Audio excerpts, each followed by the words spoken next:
예, 여러분 안녕하세요. 오늘 2018년 7월 16일 월요일 밤 9시가 되었습니다. 오늘 안토니오 제 129차 생방송을 또 어제에 이어서 시작을 합니다. 오늘 날씨가 매우 더웠죠. 서울이 아마 35도 이상 된 그 기온을 보였던 것 같고, 또 경상도 지방의 영천 쪽인가는 뭐 38도, 이렇게까지 올라가는 모양인데요. 정말 이건 뭐 대단한 더위죠. 오늘 같은 날씨에 우리 선구자 방송 그 가족 여러분들의 어떻게 어떤 더위에 어떤 문제는 없었는지 좀 염려스러울 정도의 그런 날씨 상태였습니다. 이렇게 들어오신 분들은 이제 문제가 없다는 얘기죠. 그래서 안심이 되는 분들, 반갑게 이렇게 맞이할 수 있는 그런 여러분들인 것 같습니다. 우리 크리스티나 봄님, 오늘 어제에 이어서 어제? 예, 어제에 이어서 오늘 일찍 들어오셨습니다. 예. 그리고 또 한승희님께서 또 이어서 빨리 들어오셨고요. 드빈나래님. 미실권님은 우리 어제 못 뵌 것 같아요. 못 뵌 것 같나? 이 기억이 좀 가물가물하네요.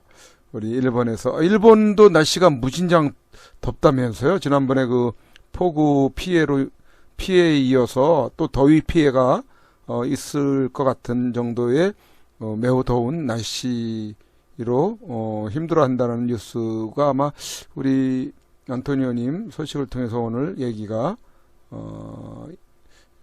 있을 것 같은데 거기서 뉴스에서 얼핏 본 것 같습니다.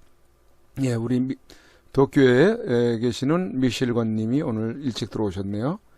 예, 이런 세상에 님 일찍 맞아요. 이런 세상입니다. 오늘이 아니라 대한민국의 그 상황 또 세계의 그 상황이 이런 세상에 이런 소리가 절로 나올 정도의 시대를 우리가 살아가고 있는 것 같습니다. 우리 김영자님, 이창우님, SKY 전님, 산수아님, 프라이드 들들 13님 어제 못 뵌 것 같은데 오늘 오셨네요. 김현숙님, 신해물가님, 속속들이 안 들린다고요? 들릴 텐데 안 들리면 어떡하죠? 우리 김현숙님, 김현숙님의 핸드폰을 볼륨을 한번 좀 조절을 좀 한번 해보시면은 한번 좀 체크를 해보세요. 예, 우리 최창락 목사님도 이제 막 들어오셨네요. 녹화를 마치고 가시는 중이라고 하시고 김구구님, 특이한 닉네임이네요.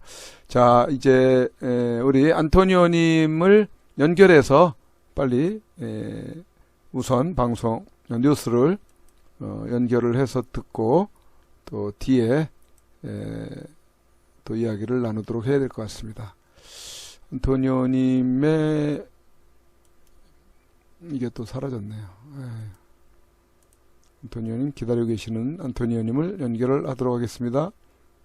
자, 예, 깡다구님 오늘 들어오셨네요. 반갑습니다, 깡다구님. 논상택도 들어왔네. 행진하는 영상을 지금 1편을 편집 중에 있는데 아직 못 올렸습니다. 올라가고 있습니다. 연결됐네요. 안토니오님. 네, 안녕하세요. 네네, 안토니오님. 네. 어떻게 음향 상태 괜찮습니까? 우선 네, 음향 상태 좋습니다. 그래요? 네. 야, 이게 음향 상태가 좋으면은 또 기분도 좋은 것 같아요. 막 음향 상태가 안 좋으면은 또 기분도 안 좋은 것 같고, 이 깨영한 소리가 이렇게 나가야 되는데, 맑은 소리가 나가야 되는데, 막 그냥 소리가 뭐 잘 안 들린다거나, 또 잡음이 들린다거나 그러면은 아주 방송하는 데 있어서 좀 찜찜한 그런 느낌이 이제 들 때가 있는데 오늘은 괜찮다는 얘기죠. 네. 오늘 날씨가 무척 더웠죠? 계신 네. 곳도. 지금 한참 오늘 초복이니까 오늘이 초복이군요. 거기 방송에 에, 그 볼륨이 너무 커요. 컴퓨터 볼륨이 커서 네. 저한테 저기 에코로다가 해서 내가 방송할 수가 없어요. 지금 볼륨이 커서 에코가 들려요? 네, 에코가 너무 세가지고 내 말이 중복돼갖고 나한테 계속 들어오니까 아, 내가 말을 하기가 힘들어. 그러면 좀 끊었다 다시 한번 연결도 해볼게요, 그러면. 예, 예. 예. 간혹, 우리 깡다구님 음향 상태는 아주 굿이라고 그러시는데, 간혹 이렇게 그 소리가 우리 연결을 했을 때, 안토니오님과 연결했을 때, 에코, 울림 현상이 이제 들리는 것 같아요. 오늘 그런 현상이 있어서 다시 연결을 하도록 하겠습니다. 내일이 초복이래네. 여보세요? 네, 여보세요. 네네. 지금은 어떻습니까? 괜찮겠습니까? 아, 지금은요, 네. 약간 에코 나는데. 근데 에코가 왜 계속 나오지? 그러게 어제는 이런 일이 없었잖아요. 없었죠. 이게 뭐 볼륨이 지금 좀, 보니까 지금 내가 볼 때는 거기 그 컴퓨터 그 네트워크가 문제가 있는 것 같아요. 이렇게 에코가 들리면 내가 말하기가 굉장히 힘들죠. 내 말이 지금 내가 이렇게 스피킹을 하면은 바로 그냥 1초 후에 내 말이 그대로 나와요. 그러니까 내가 이거 말할 때 잊어버릴 수도 있고. 네. 어떡하죠? 다시 한 번 더 끊어볼게요. 예. 예, 예. 이게 에코가, 에코 현상이 들리면은 상당히 힘들죠. 물론.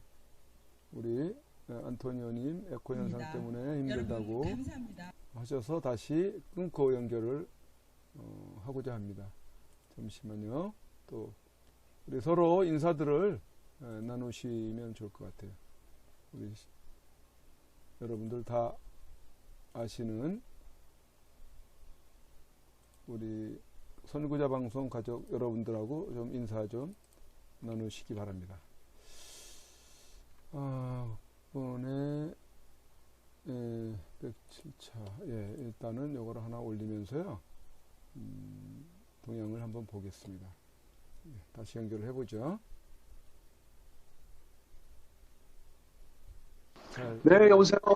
네네. 어떻게 잘 들리나요? 들리는 음, 건 잘 들리죠? 뭐 현재는 뭐 조금 나은 것 같기도 해요. 이제 그래요? 에코 없습니다, 이제. 그래요? 잘 됐네요. 뭐 만졌어요? 뭐 만졌어요? 아니요, 그대로예요, 그대로. 에코 없습니다, 지금. 만진 건 없습니다. 예, 네, 에코 있으면 제가 지금 방송하기가 좀 불안하죠. 그렇죠. 아무래도 내 목소리 계속 반복되니까. 맞습니다. 우리 네. 그 날씨가 더운데도 우리 애청자분들이 지금 속속 또 들어오고 계시는데요. 네. 걱정스러운 날씨였습니다. 오늘 너무 더워서 또 뭐 더위에 또 사고도 좀 있는 모양이고 한데 우리 애청자분들 근데 계속 그 들어오고 대한민국 있습니다. 지금 날씨가 평균 뭐 30도에서 33도 육박하거든요. 이거 사실 더위 아니에요. 근데 우리 뭐, 그렇게 많이 이, 덥지는 않는데 오늘 더운 날씨거든. 이, 서울이 35도 정도 되고요. 이, 영천 쪽이 38도 정도 된답니다. 근데 38도면은 무진장 덥거든요. 제가 미국 같은 데 있을 때 보면 보통 화씨보다 100도가 넘고 110도까지 되는 거 이렇게 봤을 때 한국의 30도, 33도는 사실 그냥 여름에 보통 그 여름 날씨 아닙니까? 그냥 땀을 좀 낼 수 있는 거 좋잖아요. 땀을 예. 흘려도 좋은 거예요. 에어컨에 24시간이 있으면은 안 좋죠. 오히려 건강에도 안 좋은 겁니다. 예. 사실 땀을 좀 흘리면서 사는 게 근데 사람들은 굉장히 땀을 흘리는 걸 신겨워하더라고. 네, 그렇죠. 그 자체를 싫어하더라고. 근데 예, 어쩔 수 없는 게 맞습니다. 여름에는 잘 때도 땀이 좀 나는 게 그게 좋은 거예요. 맞아요. 땀을 흘려야죠. 우리 그 시청자분 중에서 최복화 여사님께서는 그 하천을 걸으면서 지금 우리 방송을 듣고 계시네요. 그렇게 글을 올려주셨습니다.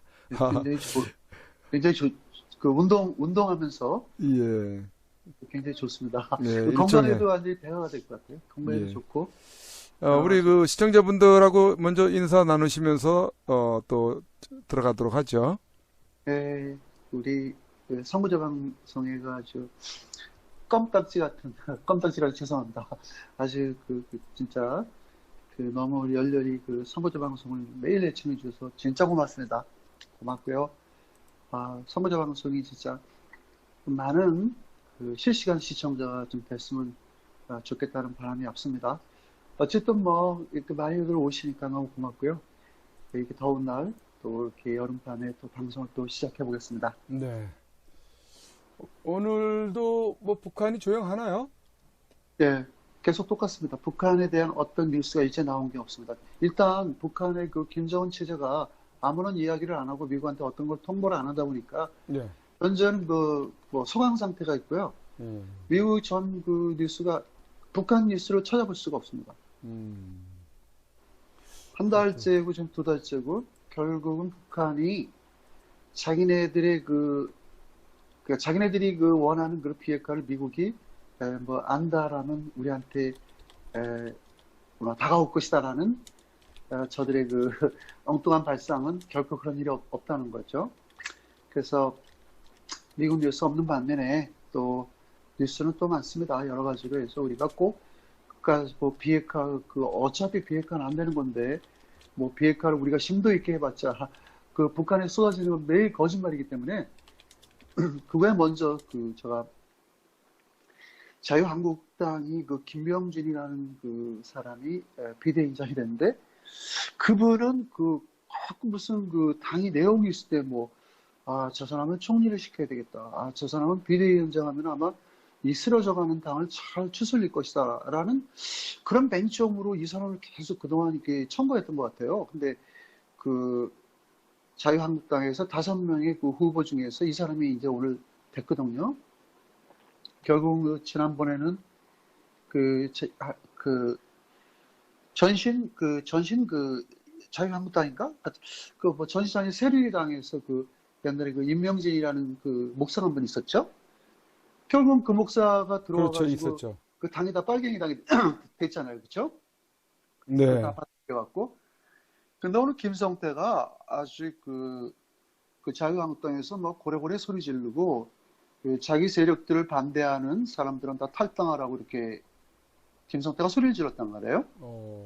그러니까 지금 현재 이게 굴러온 돌이 지금 그 박힌 돌들을 다 빼내는 거예요, 지금. 그러게요. 그런 과정인데 이미 빼내고 있죠. 그래서 현재 그 자유한국당에는 김성태 일당을 갖다가 저지할 만한 그 세력이 없어요.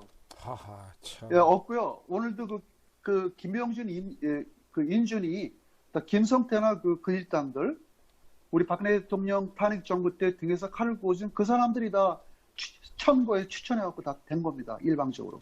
사실상 지금 자유한국당은 그들이 그 당시에 박근혜 대통령을 배반하고 쫓겨가갖고 완전히 그들은 거의 사멸 단계에 있었던 거예요. 근데 그걸 홍준표라는 사람이 살려준 거예요. 지는 쫓겨나고. 만약 홍준표 대표가 김성태 일당을 많이 받아들이지 않고 보수에 조금만 더 힘을 가하고 했었으면 홍준표 대표 직까지 있었습니다. 설사 지난 6.13 지방자치 선거에서 참패했더라도 보수의 힘을 홍준표 대표가 받을 수도 있었어요. 근데 이 사람이 너무나 무모하게 저 역적들을 갖다 받아들이는 바람에 보수 국민들이 완전히 뒤돌아선 거죠. 그럼 우리들은 다시 끔찍한 거잖아요. 김성태가 오늘 자기의 당내에서 내용을 직간에는 당내의 내용을 일으키는 세력들은 다 나가라. 친박들은 다 나가라는 거죠. 예. 뭐 친박이 몇 명이나 있습니까? 저는 거의 없다고 보는데요. 그렇죠. 없지 않습니까? 없잖아요. 서청원, 최경환 이런 사람 친박 아니에요. 이제 다 도망간 사람들이에요. 그 당시에 비겁하게. 친박이 없는데 무슨 친박을 나가라고 그래요. 그리고 자유한국당의 세력 분포도가 김성태 탄핵 동조 세력들이 그들이 규합한 세력들이 반수 이상을 차지합니다. 당내 세력 중에서. 근데 어떻게 그 사람들을 갖다 내쫓습니까? 그 사람들이 이미 굴러 들어와서 박힌 돌들을 다 빼내고 자기들이 그 자리에 앉았는데 지들이 비대위원장 청구해서 인준시켜놓고 앞으로 비대위원장이라는 사람이 뭘 할지는 모르겠지만 당을 추스려서 앞으로 그 당을 갖고 김무성이가 당대표가 되든 뭐 누가 되든 나경원이 되든 해서 그들끼리 갈 길인데 사실상 그들은 야당이 아니고 민주당 이중대라고 봅니다. 지금 나라가 이렇게 심각하고 오늘도 청교화에 있는 사람이 나는 대통령 그러니까 군 통수권자로서 너무 이상한 거예요. 왜 그러냐면은 그 기무사 그 문건 유출 사건에 대해서 나는 너무 알고 싶다 이거예요. 그래서 일일이 모든 그 당시에 그게 진짜 있었는지 모르겠지만 좀 청교화에서는 뭐라고 얘기를 하냐면은 네. 나는 대통령이자 대한민국 국군 통수권자이기 때문에 어떻게 그런 얘기를 할 수가 있지? 국군 통수권자래요. 네. 그래서 국군 통. 국군 통수권자랍니다. 태극기 배지도 안 달고 다니는 인간이. 그러니까요. 정말. 국군 통수권자이기 때문에 나는 그 기무사에서 그런 엄청난 역적 반란 사건이 있었던 거에 대해서 내가 아주 그 방문을 금치 못하겠다. 그래서 내가 대통령 개인으로서도 이 사건을 갖다가 내가 철저히 파헤치겠다는 그런 오늘 방송에 나와서 내가 모니터링을 했는데요. 네. 그렇듯이 이게 지금 현재 그런 우리는 전혀 모르고 우린 그 당시에 우리 훌륭하신 대통령께서 저들에 의해서 파면당했을 때 얼마나 우리 슬펐습니까? 참 우리 눈은 그냥 바라만 보고 있었잖아요. 대통령 그렇죠. 구하지도 못하고 우리 바라만 보고 있었잖아요. 네. 근데 그때 얼마나 우리가 참극이었습니까? 그때 우리 군인은 뭐 했습니까? 그러니까 지금 우리가 그런 소리 들으면 솔직히 난 군인도 웃긴다는 얘기예요, 내 얘기는. 그러니까 기무사가 아니라 해랩이라도 우리하고는 별개라는 거예요. 전 솔직히 그래요. 그래서 지금 현재 아까 이렇게 보니까 YTN에서 그 패널들이 나와서 얘기하는 거 보니까 패널들이 아니고 이 지금 국방부라든가 이런 문건에서 이제 앞으로 이거 한 달 동안 조사를 한답니다. 하는데 지금 현재 그 장군들이 거기 명단이 들어가 있어요.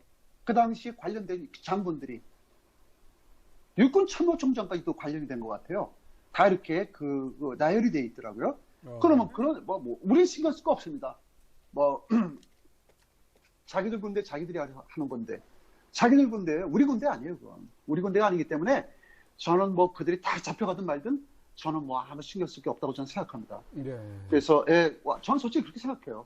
생각하기 때문에 철저히 조사해갖고 이게 국가 반란이기 때문에 엄정한 그 처벌을 한다고 이렇게 지금 나오고 있습니다.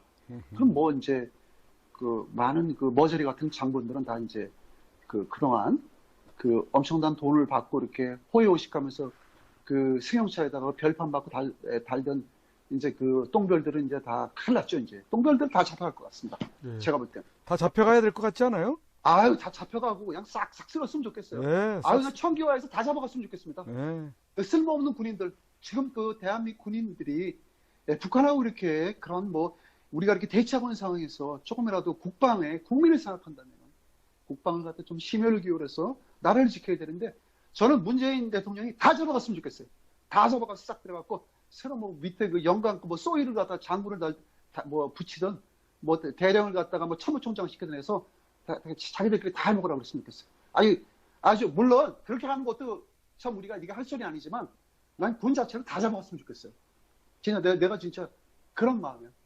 쓸모도 없는 군. 뭐 했어 그 당시에? 대통령께서 그렇게 할 때 그때 뭐 했어? 아무것도 한 거 없잖아요. 맞아요. 뭐 했습니까? 한 거 없지 않습니까? 눈치나 보고. 눈치나 봤죠. 눈치는 본 게 아니라 기회를 봤지. 눈치 봤으면 그래도 차라리 일만의 양심이라도 있다고 생각하는데 그들은 기회를 본 거예요. 자기 주군을 저버린 행위. 그건 진짜 천추만년의 벌을 받아야죠. 주군을 살려야지. 청교화가 다 알아서 잡아가겠죠. 아유, 제발 다 잡아갔으면 좋겠습니다. 그냥 밑에 소위급까지 다 잡아갔으면 좋겠어요. 그러면 적화되는 거지. 그래서 그렇게 하고 지금 자유한국당이 김성태가 완전히 연일 고래고래 소리 지르고 너희들 다 나가라. 너희들 다 나가. 오늘도 심재철 의원한테 너 나가라. 네가 싫으면 네가 나가. 여긴 그러니까 이제 자기들은 옛날에 꽃다는 보리자루 했었잖아요. 근데 이것들이 쌀 뒤지에 다 앉아 있는 거야. 그리고 니들이 다 나가라고. 김성태 그렇게 얘기하죠. 당권 다 장악했지 않습니까? 나경원 거기에 김성태, 김무성 다 잡고 있잖아요, 실권을. 그러니까 니들이 나가라 이거. 저는 좀 애처로운 게 지금 자유한국당이 김성태 체제로 인해서 모든 걸 장악하고 있는데 거기에 과연 보수의 그 진영을 좀 생각하는 국회의원 몇 명 있는지 모르겠지만, 글쎄 거기 계속 있으면서 그렇게 그들하고 해서 그들을 갖다가 빼낼 수 있을까? 라고 저는 반문이 생깁니다. 허송세월하지 말고 빨리빨리 어떻게 해야 되는데, 근데 뭐 기대 안 할게요. 그럴 만한 사람이 저는 없습니다. 자유한국당의 그 100여 명이 넘는 국회의원들을 전부 다가 똑같은 마음이고요. 그들의 마음은 차기 총선에서 4년을 더 하고 싶어 하고, 그들은 그 4년 연장을 하는데 모든 그 온갖 그 뇌리 속에 그게 박혀 있기 때문에, 지금 국군 기무사가 그렇게 대한민국 군인이 저렇게 돼 있는 상황에서도 그걸 그 야당의 입장에서 사실 진위가 무엇이더냐. 과거 2년 전에 과연 그런 일이 있었다면 정확한 근거를 대해서 우리끼리 같이 이렇게 합동으로 조사를 하자. 아무것도 안 하잖아요. 국회 청문회도 안 하잖아요.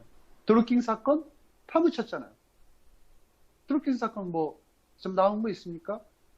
여러분들, 저는 드루킹 사건 개인적으로 매일 청취를 해요.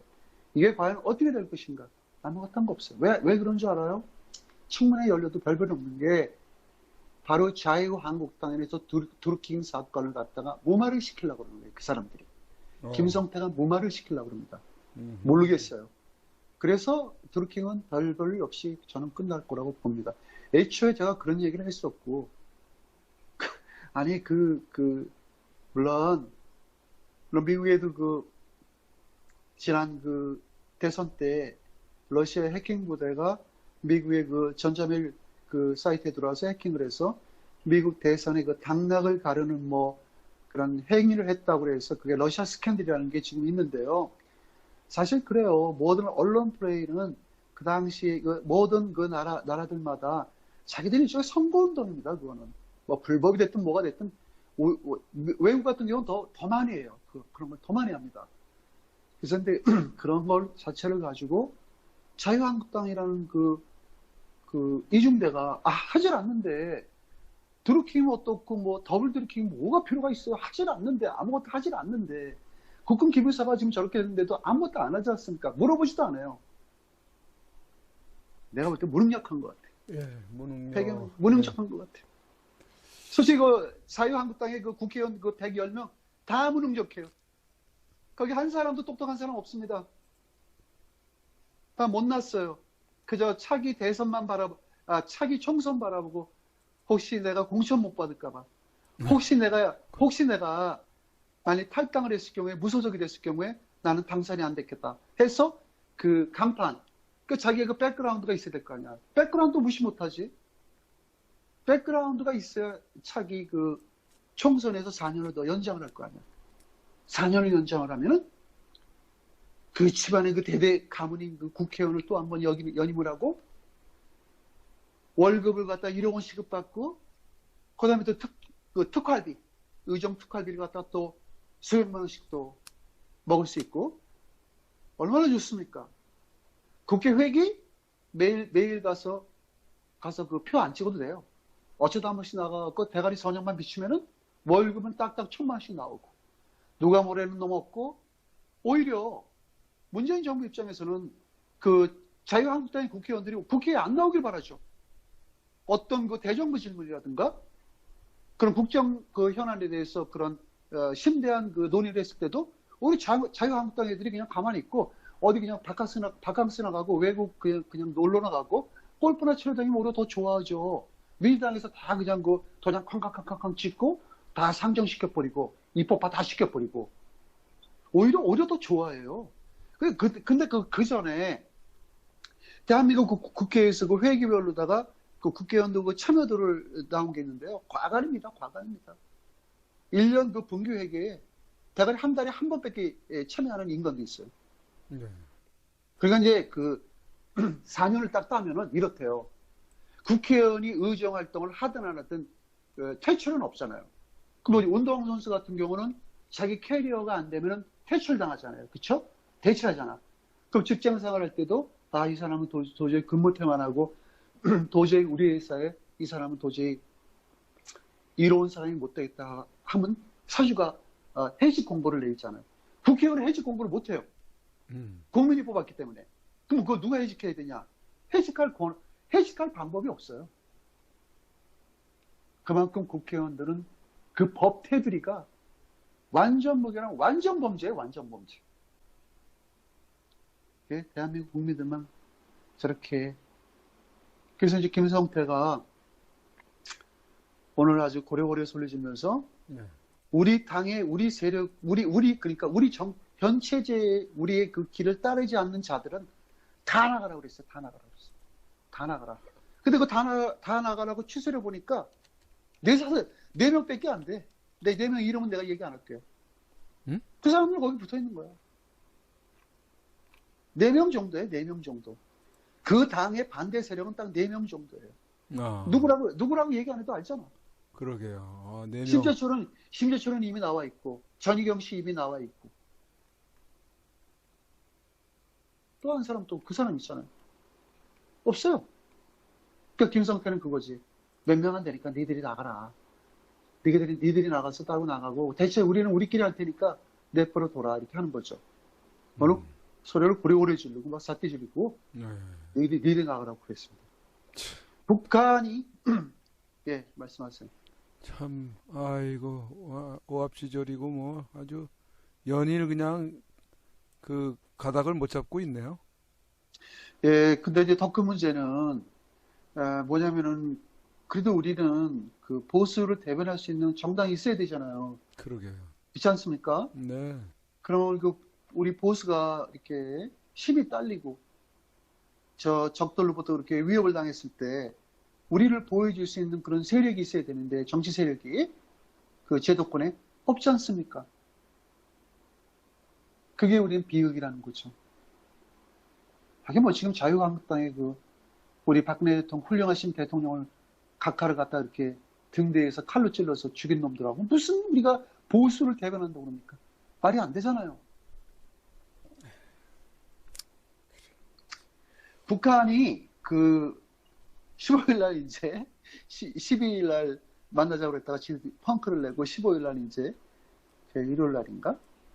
어쨌든 뭐 15일 날 미국 주한미군 공보관인가 이게 공군 영관급 장성 공군 장성이에요. 그 사람 북한에도 장성이 이제 와서 실무회담을 했는데 그게 뭐냐면은 북한의 유해 발굴 그러니까 유해 발굴을 제한했다는 거죠. 그게 뭔 의미가 있어요, 그게? 북한 놈들이 뭔가 비핵화를 못하니까 미안해서 과거 6.25 때 미군 전사자들 유고를 우리가 선의적으로 주겠다 이렇게 하는 그런 걸 했답니다. 네.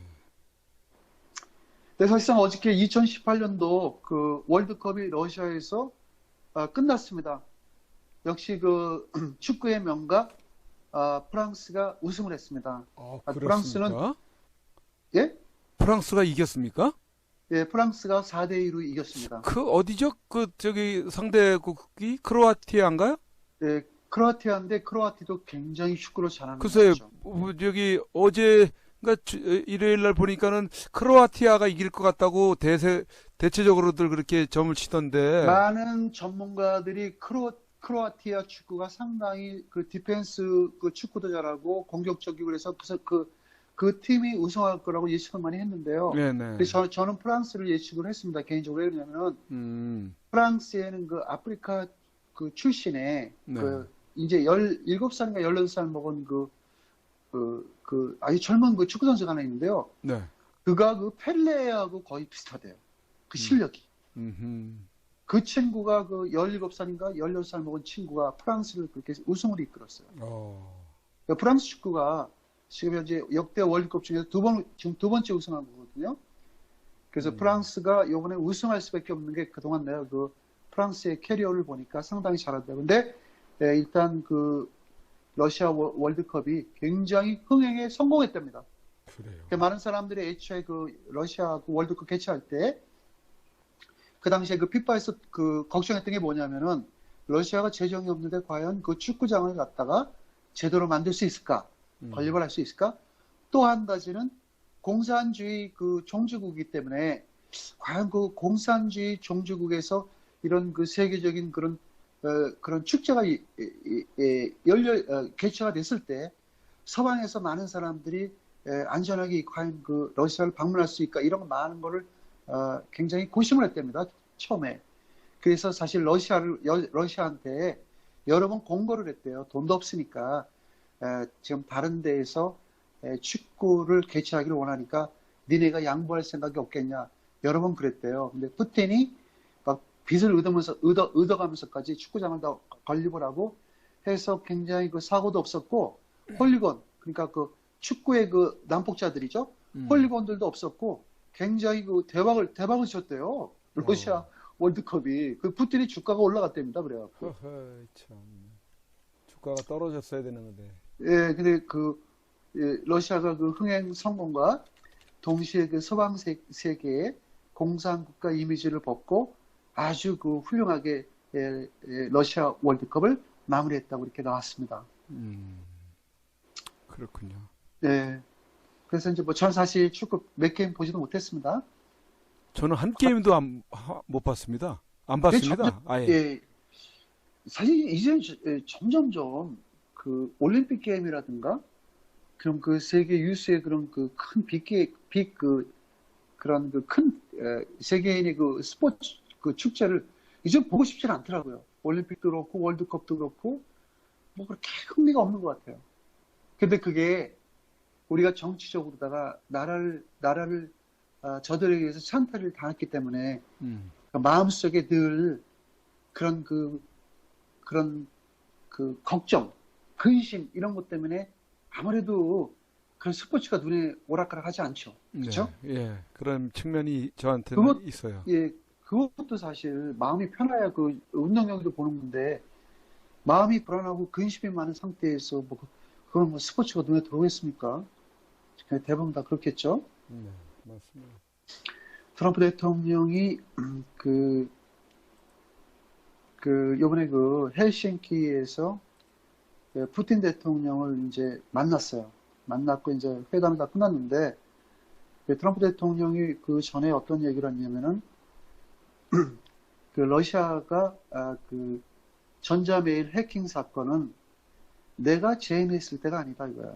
지금 이제 그것 때문에 그 민주당에서 막 러시아 스캔들, 러시아의 도움을 받아서 그게 뭐냐면은 그 러시아가 그 전자메일을 조작해가지고 네. 트럼프를 당선시키는데 일조를 했다는 그런 그 설을 했는데 사실 그게 말이 되는 소리가 아니잖아요. 어? 미국 전체 국민들이 2억 5천만 인구가 다 투표를 한 건데 뭐 러시아 개입해서 뭐 남의 나라 개입해서 누구를 갖다 당락을 갖다 영향을 줄 수 있는 그런 해킹 사건인데요. 근데 오바마 대통령이 오바마 된다. 트럼프 대통령이 뭐라고 말했냐면은 그건 내가 있을 때가 한 게 아니고 오바마 정권 무렵에 제안된 거다. 나하고 내가 있을 때 러시아 그 사건은 나하고 무관하다고 이렇게 얘기를 했네요. 그래서 오바마가 그 저지른 행동이지 나하고는 관계없다. 그러면서 이제 그 헬싱키 회담은요. 러시아하고 그런 관계 개선보다는 그동안 그 러시아하고의 그런 미국 대선 그 기간 동안의 그 해킹 사건 그런 전모하고 그다음에 이제 시리아 그다음에 시리아 문제하고 우크라이나 개입 문제 이런 것만 다룬대요. 그러니까 이제 그 미국에서도 뭐라고 그랬냐면은 푸틴 만나는 건 큰 의의가 없다. 그러니까 회담이 그냥 만날 수만 있는 것만 해도 의의가 있지 어떤 회담에 기대는 없다고 이렇게 얘기를 한 거죠. 축소시켜서. 근데 오늘 그 트럼프 대통령 얘기는 그렇게 했어요. 푸틴이 자기의 말을 들어주겠다고 어떤 그 확약을 했답니다. 푸틴이 갑자기 왜 그렇게 나왔지? 앞으로 내가 트럼프 대통령을 좀 잘 받들겠다고 그러니까 미국의 입장을 많이 전면 지지하겠다. 그러면 푸틴이 지금이라도 개화천선을 해야지. 지금이라도 그럼 중국처럼 그렇게 하지 말고 트럼프 대통령을 도와서 북한 비핵화하게끔 압력을 넣어주면 좋지 않을까라고 저는 그렇게 생각해요. 네. 지가 개화천선한다면은 근데 역시 푸틴도 믿을 만한 존재가 못 된다는 거죠. 네, 네. 그래서 종합해 보면은 트럼프 대통령이 푸틴을 만난 이유는 그동안 그 서먹서먹하고 예, 과거 그 냉전 체제 이후로 가장 큰 적대 관계를 지금 러시아와 미국 간의 그 적대 관계가 굉장히 고조돼 있거든요. 그러니까 뭐 그렇다고 해서 그런 적대 관계를 뭐 관계 좀 유화시키는 그런 관계 개선이 아니고 그냥 그 시리아라든가 그런 테러에 러시아가 조직이 러시아가 그 조직 세력들의 관여가 돼서 그런 그 테러 행위를 하니까 트럼프 대통령이 그거를 하지 말라라는 그 일종의 그 트럼프 대통령한테는 푸틴한테 일종의 그 권고. 일종의 권고를 한 거죠. 권고를 하고 그리고 우크라이나도 개입해서 우크라이나를 갖다가 니네들이 그 식민지화 시키지 말라. 우크라이나를 식민지화 시키려고 하는 거잖아요, 지금. 거기에 강제적으로 그 군을 개입시켜갖고 우크라이나를 갖다 자기네들의 그 위성국가를 만들려고 그런 거에 대해서 우크라이나는 지금 사실상 미국하고 동맹관계를 맺었습니다. 그런 것도 그렇고 여러 가지로 푸틴한테 오늘 많이 타일렀답니다. 네. 네. 미국 범베이어 장관이 아프가니스탄에 대해서 한 이야기가 있는데요. 17년간 지속된 그 아프가니스탄 전쟁을 종식을 시켜야 됐답니다. 종식을 시켜야 되는데 이 탈레반이라는 이 세력들이 늘 시스템상 그 아프가니스탄 정부를 전복시키려고 그러니까 그래서 이제 진짜 탈레반도 지금 전쟁을 하기를 원하지 않는답니다. 이것들이. 그러면서 그 탈레반하고 어떤 협상을 주도를 하긴 해야 되는데 그래서 그 전제 조건에는 우리가 너네들의 그런 거취를 갖다가 인정을 해주지만 앞으로 아프가니스탄에 어떤 정권을 넘본다거나 전복할 그런 행위가 있을 때는 너네들은 우리하고는 안 된다라는 본베어 장관의 그 강력한 그 탈레반한테 그것도 역시 권고사항입니다. 강제죠, 강제. 또 네, 그거는 권고보다는 아주 강제하는 거죠. 경고 일종의 네. 또. 아프가니스탄이 발전을 할 수가 없는 거예요. 전쟁을 사는 거예요. 30년 동안 그게 매일 끊임없이 과거에는 러시아하고 전쟁, 소련하고 전쟁을 했었고 또 그 후에는 또 아프가니스탄이 미국하고도 전쟁을 했잖아요. 오바마 때는 오바마가 아니고 그 누구죠? 빈라덴 있을 때도 미국하고도 전쟁을 했고 지금은 또 탈레반하고 또 미국하고 전쟁을 하고 있고 이렇게 지금 약 30년에 걸쳐서 매일 포성이 울리는 거예요. 그러니 그 나라는 그냥 나갑니까? 그래서 이제 종식을 시켜야 된다는 거죠. 트럼프 대통령이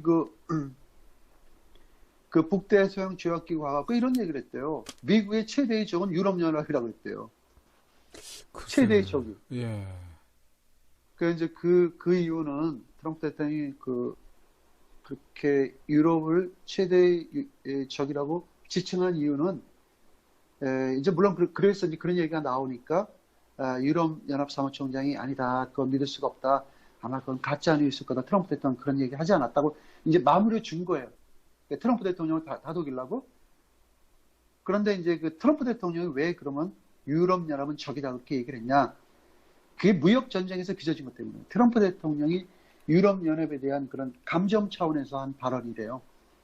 그러니까 이제 지난번에 그 17개국 무역 관세를 부과할 때 유럽연합 국가들이 다 포함되어 있었어요. 그러니까 유럽연합 국가들이 막 발끈한 거예요. 왜 우리한테 그렇게 관세를 매기냐고. 그래서 그럼 내가 너네들 미국 유럽에 그 지금 상주하고 있는 기업들을 우리도 관세를 매기겠다 해서 무역을 제재를 한 거예요. 아니 무역 제재를 한 게 아니고 기업의 활동을 제재시켜버린 거예요. 그러니까 그럼 나 다 철수시키겠다. 트럼프 대통령이 그렇게 했을 때 거기에서 트럼프 대통령이 악감정이 생깁니다. 유럽연합하고. 그래서 자기가 볼 때 왜 그런 얘기를 했느냐. 자기들 말로는 우리하고 친동맹 국가하고 같은 서방 국가끼리인데 공산당보다 더하다 이거야. 그래서 나는 유럽연합이 최대의 적으로 생각한다. 라고 트럼프 대통령이 얘기를 하긴 했습니다. 근데 어쨌든 그게 유럽연합 사무총장이 참 발빠르게 트럼프 대통령 그런 말을 했다기보다는 그런 기자들이 국규문은 가짜뉴스니까 우리는 트럼프 대통령을 그렇게 한번 다 실제적으로 얘기를 했는데도 트럼프 대통령은 그래도 유럽연합을 위해서 열심히 노력하시는 사람이고 미국이 주도를 해야만 그 북대서양 조약기구가 앞으로 더 발전할 수 있고 적으로부터의 그런 공격을 막을 수도 있고 해서 미국의 지원과 미국의 힘이 필요하다고 그래서 이제 유엔 연합 사무총장이 미리 이제 거기에 대해서 그런 발언에 대해서 막 미리 차단을 한 거죠. 그렇군요. 여기 이 뉴스가 오늘 이 뉴스를 참 이게 굉장히 중요한 뉴스입니다. 이 뉴스가 지금 이게 월스트리트 저널 같기도 하고 이게 MBC 같기도 해요. 내가 확실히 그 커트라인을 내가 잘 보이진 않아서 못 보겠는데요. 제가 볼 때는 이게 월스트리트 저널 같습니다. 이게 무슨 뉴스냐면요. 내가 지금 더 설명을 드릴게요. 북한 여정업원 12명이 2016년도에 대한민국에 왔죠. 네. 그때 우리가 텔레비에서 그때는 우리 훌륭하신 세계적인 위인이자 저들이 너무 훌륭하다 보니까 문재인이가 질투가 나갖고 우리 대통령을 갖다 3년 전부터 그 잔재를 없애려고 해 그런 기획편에 그래서 우리 대통령이 지금 아직도 저렇게 구금을 당하시고 있죠. 그때 그 훌륭하신 대통령께서 대통령이 재임하실 때 일어난 일입니다. 2016년이니까 이 12명의 종업원과 한 명의 그 남성 매니저가 있습니다. 이들이 왔는데 그때 매니저 이름이 강호일입니다. 이거는 한국 뉴스가 아닙니다. 월스트리트 저널, 내가 정확하게 얘기 못하는데 월스트리트 저널 아니면 MBC 뉴스입니다. 거기서 정확한 뉴스죠. 강호일이라는 그 매니저가 한 이야기입니다. 여러분 잘 들으셔야 됩니다. 이거를. 강호일이가 오늘 실토를 했습니다. 우리가 12명이 대한민국에는 왔다. 우리는 자유를 찾아서 왔다. 우린 납치가 된 게 아니다. 우린 자유를 찾았지만 네. 이름 모를 세력에 의해서 국정원의 박근혜 정보를 흠집을 내기 위해 우리는 협박을 받았다. 그러니까 우리는 이름 모를 세력으로부터 이름 모를 세력은 북한하고 이제 누구겠죠?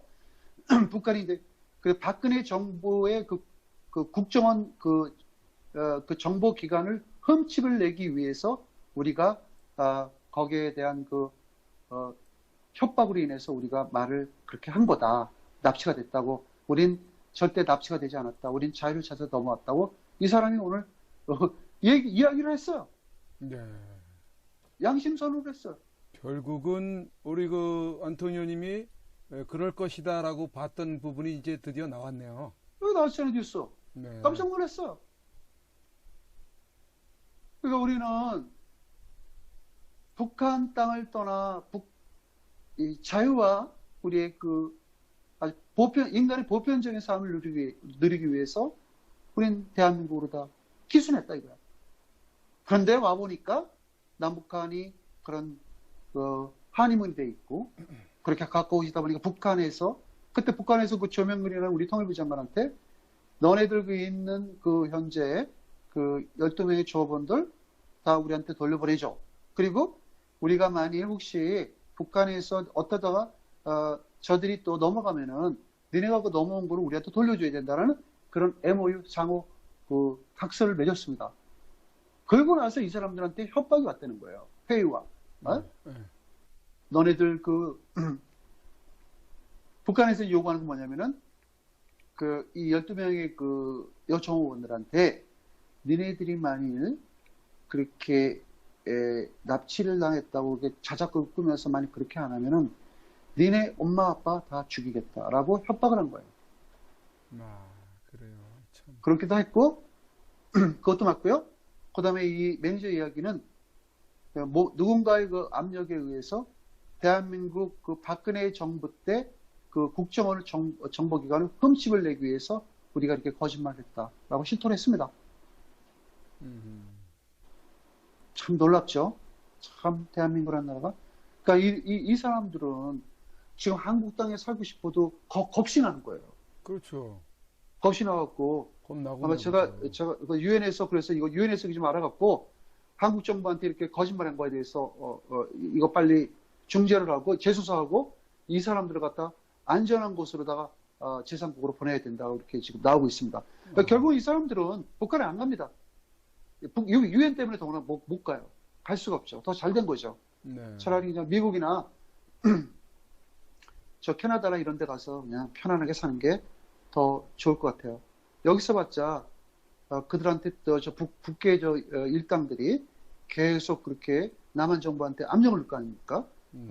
저들을 빨리 데리고 오지 않으면 난 너네들하고 경협이고 나발이고 다 필요 없다. 지난 4월 27일 날 뭐 평화협정? 야, 그거 웃기는 개소리니까 그거 취소할 수도 있어. 이렇게 나오면 또 골치 아프잖아요.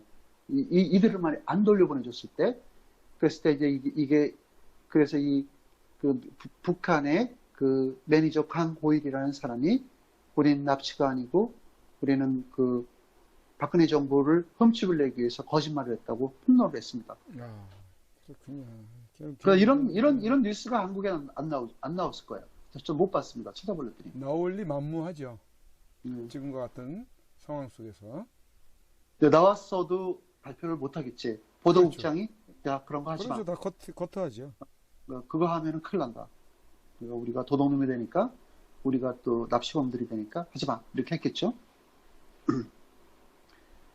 그 다음에 이제 북한의 이게 제목, 북한의 본배우가 세 번째, 북한 여행 중에서 세 번째 가고 나서의, 본배우가 세 번째 여행이 실패작이라는 거예요, 비핵화에. 실패를 하고 왔대요. 그래서 북한이 왜 애초부터 하지도 못할 비핵화를 이게 들고 나왔을까라는 그런 이게 지금 현재 북한에서 아무런 대꾸도 없고 어떠한 행동도 조짐도 보이지 않으니까 이제 이런 많은 지금 이야기가 나오는데요. 뭐냐면은 북한이 왜 왜 갑자기 비핵화한다고 했을까라는 그런 변화, 양적 변화와 질적 변화를 이렇게 얘기를 했는데요. 이제 왜냐면은 북한에서 걔들이 비핵화를 할 수밖에 없는 이유는 딱 한 가지입니다. 왜냐면은 유엔으로부터 그런 제재를 받고 모든 거를 제재를 받다 보니까 북한의 모든 경제가 돌아가질 않는다는 거예요. 그러니까 인민들이 삶이 박해지고 인민들의 불만이라든가 이런 게 체제가 안전하게 자기들의 체제를 지킬 수가 없으니까 북한이 그냥 어쩔 수 없이 비핵화를 한다고 내뱉은 거예요. 지난 30년 동안 똑같은 북한의 번복된 이런 상황 속에서 북한의 지금 현재 최근 10년 동안에 약 1,000만 명, 그러니까 1,000만 명이 아니고 약 최근 10년 전, 그 전에 고난의 행군 때는 뭐 250만 명 죽었다는 얘기도 있죠. 최근 10년 전까지 아사자가 10년 동안의 아사자가 지금부터 10년 전까지 아사자가 수만에 이른대요. 수만. 밥을 못 먹어갖고 죽은 인구가 수만 명이래. 아니 이게 말이나 되는 소리예요. 아프리카에 맨발로 되어 있는 사람들도 아프리카에 쌀이 없어갖고 아프리카 인구가 1,000명 죽었다 이런 거 나 못 들어봤는데. 그렇죠.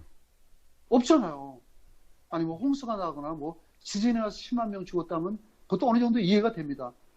아니 근데 아사자로다가 최근 10년 동안에 수만 명이 죽었다는 거예요. 무책임한 국가를 이끌고 나가겠다고 하는 자들의 무책임한 행태입니다. 그거는 국민을 그렇게 굶어 죽인다는 건.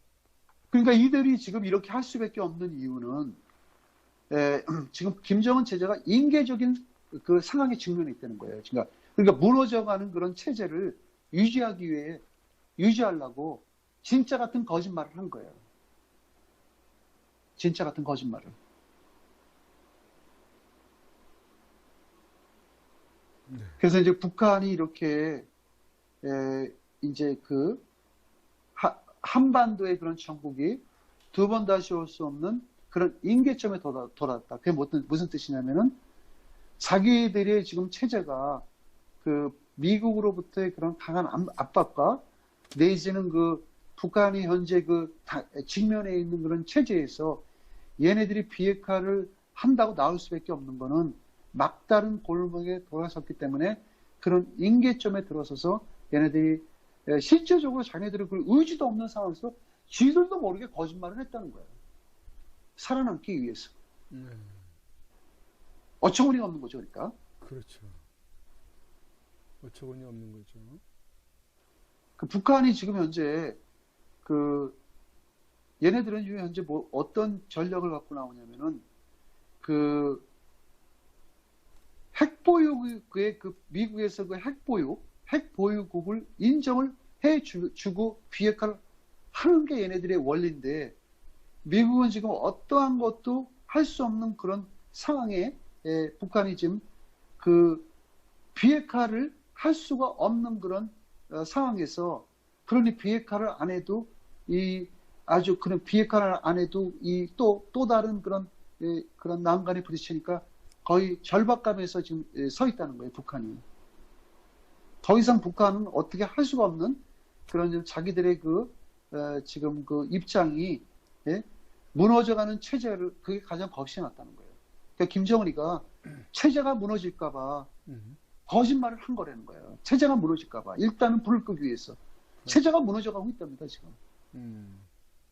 현재 북한에는.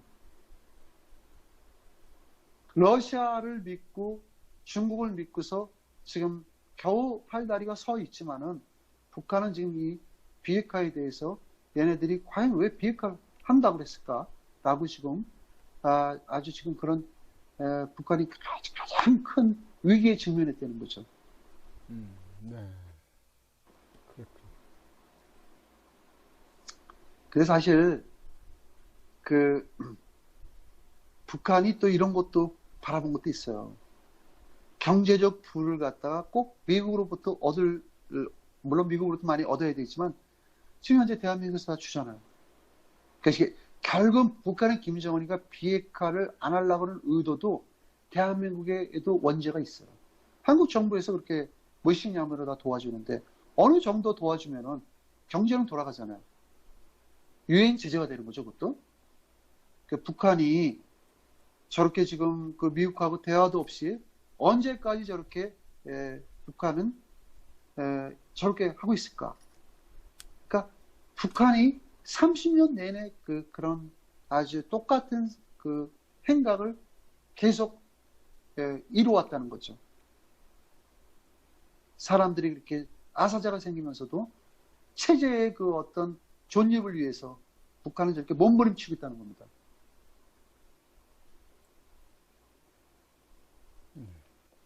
이제 본베어 장관이 이제 3차 회담의 실패작이라는 거예요.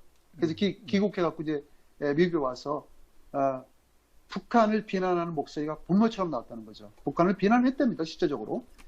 북한의 비핵화 의지가 없음을 이제 사실상 본베어 장관이 확인한 거잖아요. 그래서 비핵화가 물 건너갔다고까지 본베어 장관이 얘기를 했습니다. 그러니까 이게 사실상 북미 정상회담이 불과 한 달 남짓 된 거예요.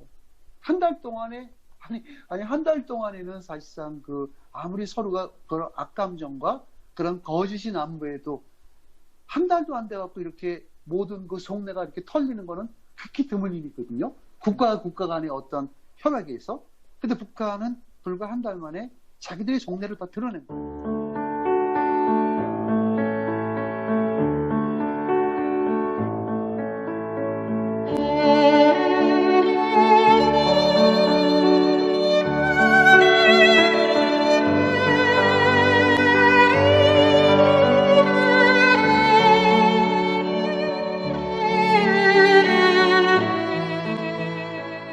2018년 5월 31일 손상대 애국집회 사회자께서 출소하시던 날, 아직도 여전히 저 담장에 갇혀 영어의 몸으로 계시는 박근혜 대통령님이 계시는 아주 가까운 지근 거리에까지 가보았습니다.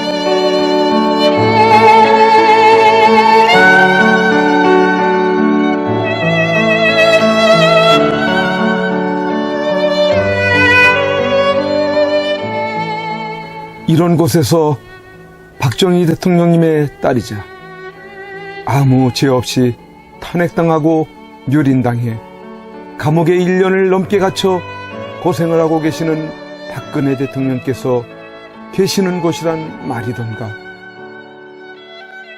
아, 이게 뭐란 말인가? 이런 게 있을 수 있는 일이란 말인가? 그러나 엄연히 지금 현재 대한민국 땅에서 자행되고 있다는 사실에 몸서리 쳐져야 하지 않는가? 그런데 세상은, 언론은, 지식인들은, 정치인들은, 국민들은 왜 이렇게도 쥐 죽은 듯이 조용한 것인가? 내가 아닌 남이 당하는 일이기 때문인 것인가? 아, 대통령께서는 저곳에서 1년이 넘는 긴 시간 동안 과연 무엇을 생각하고 계셨을까? 지난날 청와대에 계실 때 함께 곁에 서 있었던 배신자들이 누구인지를 아시고 분을 사귀지 못하고 계실까? 아니면 자신으로 인해 대한민국이 너무 무너져가고 있는 것을 염려하고 계실까? 우리 국민들은 바란다. 부디 대통령님께서 강한 정신력으로 버티시고 건강을 유지하셔서 반드시 복귀하시고 형편없이 무너지고 부패하고 비리 공화국이 되어버리고 빨갱이들로 점령되어버린 이 땅을 기경하여 다시 씨를 뿌리고 옥토로 만들어 다음 통일한국을 일구어갈 나라로 만들어 주기를. 왜냐하면 박근혜 대통령님만큼 깨끗하여 믿을 만한 사람이 없기에.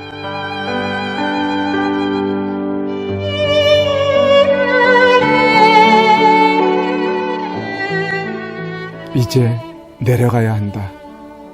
내려가기 전에 대통령님께 이렇게 외쳐본다. 박근혜 대통령님! 옥체를 보존하십시오! 선구자 방송입니다! 보내드리는 엽서를 통해서 힘을 내시고 대통령님의 결백이 밝혀질 것입니다! 멀지 않았습니다! 더 꿋꿋이 버텨주시고 많은 국민들을 통해서 많은 엽서를 더 많은 편지를 보내드리도록 그렇게 힘쓰겠습니다. 건강을 지켜주세요. 안녕히 계세요.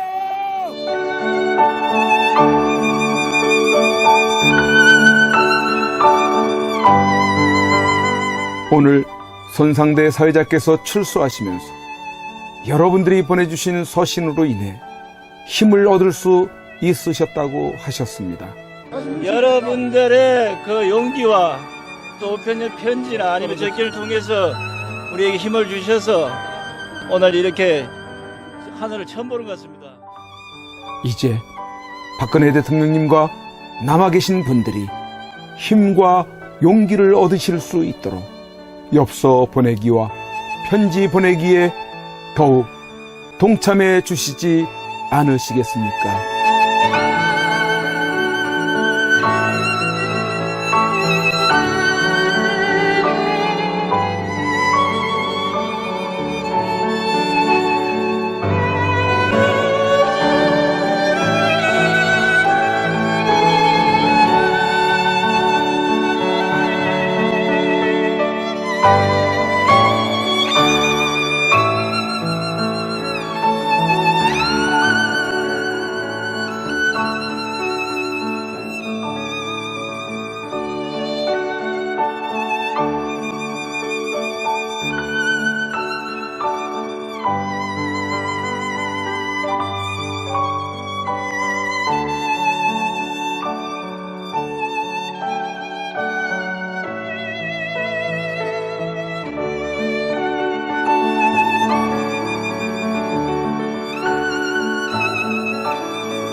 고